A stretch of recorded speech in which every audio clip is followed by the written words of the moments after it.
If you live in Miami or are planning to relocate down here, I think this video will be very helpful to you. Let's talk a little bit of what's been happening in the real estate market.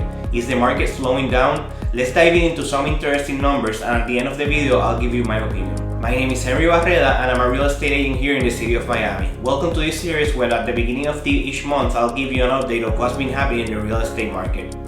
So what happened in August?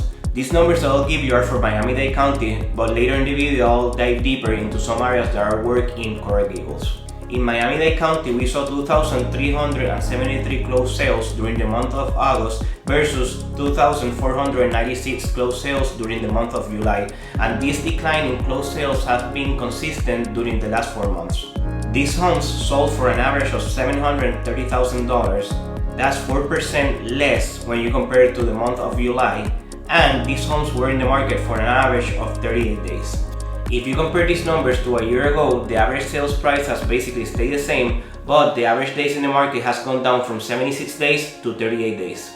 An interesting stat to keep in mind is that last year we had around 3,500 closed sales versus around 2,500 closed sales this year during the month of August. That's a decrease in 43% in closed sales year over year. Now let's dive a little bit deeper into the city of Coral Gables. Here, average sales price has gone down 27% from 1.8 million to 1.3 million, and the average days in the market has gone down from 82 days to 33 days. So from these numbers, we can see that the market is still holding strong and we don't see any crash in sight in the near future. But let me share with you some interesting data.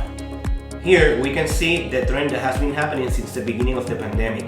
From the beginning of 2020 until April of 2022, we saw the number of active listings significantly going down on a month-to-month basis. But if we look at the months of May, June, and July, we can see that the number of active listings started to increase for the first time. Now, if we look at August, we can see that the number of active listings stayed flat compared to July. Honestly, these numbers surprised me. I thought by this time of the year we would have way more inventory and way less demand from buyers. But the market shift is taking a little bit longer than I expected. I still believe we're going to see a shift in the market favoring a little bit more the buyer toward the ends of the year. But yeah, definitely taking more than I expected. What does this mean for sellers?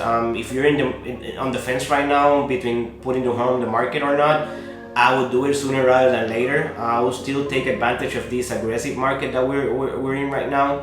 And definitely take advantage of this before we start seeing a real shift toward the fourth quarter of the year.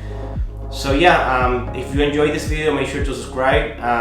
If you need any real estate help here in Miami, make sure to give me a call at 305-204-8813 or shoot me an email at henry@barredagroup.com. I'll be really happy to help you in any way I can.